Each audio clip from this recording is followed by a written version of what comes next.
দ্বাদশ সংসদ নির্বাচনের পর 6 মাসের বেশি অতিবাহিত হলেও এখন পর্যন্ত মাঠে গড়ায়নি যুগপৎ আন্দোলন। তবে এ নিয়ে আর সময় ক্ষেপণ করতে চায় না বিএনপির মিত্র বিভিন্ন দল ও জোট। শীঘ্রই যুগপৎ কর্মসূচি নিয়ে রাজপথে নামার আগ্রহ তাদের। খালেদা জিয়ার নিঃশর্ত মুক্তি সহ 4 ইস্যুতে নানা ধরনের কর্মসূচির প্রস্তাব দিয়েছে এসব দল। সমাবেশ ও বিক্ষোভ মিছিলের মতো প্রচলিত আন্দোলনের পাশাপাশি ঢাকা থেকে দেশের 4 প্রান্ত অভিমুখে রুট মার্চ কর্মসূচি দেওয়ার প্রস্তাব রয়েছে তাদের। তবে রাজপথে নামার আগে আন্দোলনের পরিচালনা ও কর্মসূচি প্রণয়নের লক্ষ্যে শক্তিশালী লিয়াজু কমিটি গঠনের জন্য মিত্রদের পক্ষ থেকে বিএনপিকে তাগিদ দেওয়া হয়েছে। যুগপৎ আন্দোলন প্রস্তুতি হিসেবে গত বুধবার থেকে এই প্রক্রিয়া যুক্ত বিভিন্ন দল ও জোটের নেতাদের সঙ্গে পৃথক বৈঠক করেছে বিএনপি। সেখানে পরবর্তী আন্দোলন সম্পর্কে এসব প্রস্তাব উঠে এসেছে বলে সংশ্লিষ্ট সূত্র জানা গেছে। সূত্র জানায়, দেশে ছাত্র শিক্ষকদের চলমান আন্দোলনের বাস্তবতার এবার রাজপথে জোরালো আন্দোলন গড়ে তোলার সিদ্ধান্ত নিয়েছে বিএনপি। এই দাফে মিত্রদের পাশে চায় দলটি।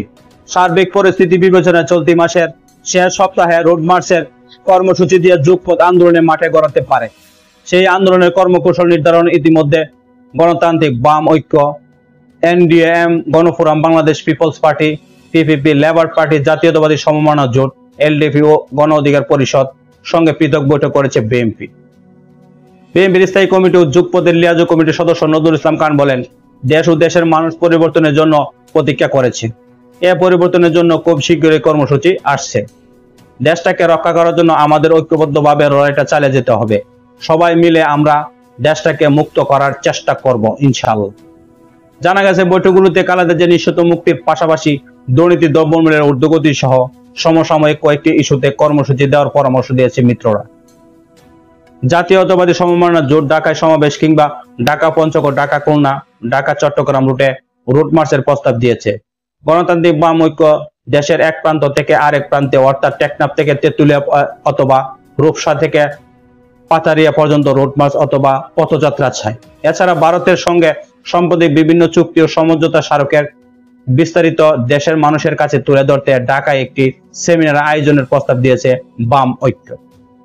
এদিকে আগামীকাল আন্দোলন সফল করতে আওয়ামী লীগের নেতৃত্বাধীন 14 দলীয় জোটের বাইরে থাকা জামায়াতে ইসলামী সহ ডান ও বাম ঘরানার সব দল নিয়ে ঐক্যবদ্ধ কর্মসূচি পালনের প্রস্তাব দিয়েছে সমমনা জোট, লেবার পার্টি।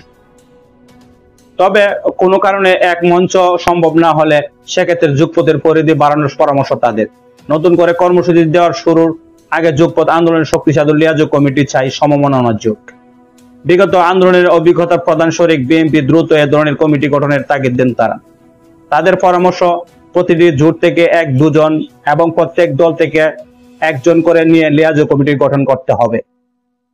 সেখানে আলোচনার ভিত্তিতে আলোচনার কর্মসূচি প্রণীত হবে। আর তার আগে নিজ নিজ দল ও জোটের সিদ্ধান্ত নিয়ে সংশ্লিষ্ট নেতারা বৈঠকে উপস্থিত হবেন।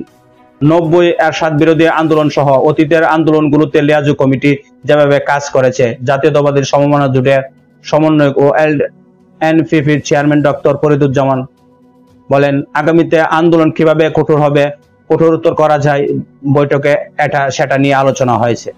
আশা করি বিএনপি সবার সঙ্গে আলোচনা করে খুব তাড়াতাড়ি কর্মসূচি ঘোষণা করবে।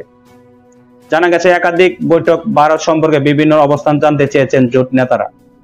কেউ কেউ পরামর্শ দিয়েছেন, নিকটতম প্রতিবেশী শক্তিশালী রাষ্ট্র হওয়ার ভারতের সঙ্গে বিএনপির সম্পর্ক উন্নয়নের মনোযোগী হওয়ার দরকার। আর তা না হলে ভারত বিরোধী অবস্থান স্পষ্ট হতে হবে। জানা গেছে, গুরুত্বপূর্ণ মিত্র গণতন্ত্র মঞ্চ এবং 12 দলীয় জোট সহ যুগপথে থাকা বাকি সব দলের সঙ্গেও বৈঠক করবে বিএনপি। গণতন্ত্র মঞ্চ আজ রোববার প্রথমে নিজেরা বৈঠক করবে, তারপর বিএনপির সঙ্গে তাদের বৈঠক করবে। শরিকদের বৈঠক থেকে আসা মতামত পর্যালোচনা করে বিএনপির স্থায়ী কমিটির কর্মসূচি চূড়ান্ত করবে বলে জানিয়েছেন সংশ্লিষ্টরা।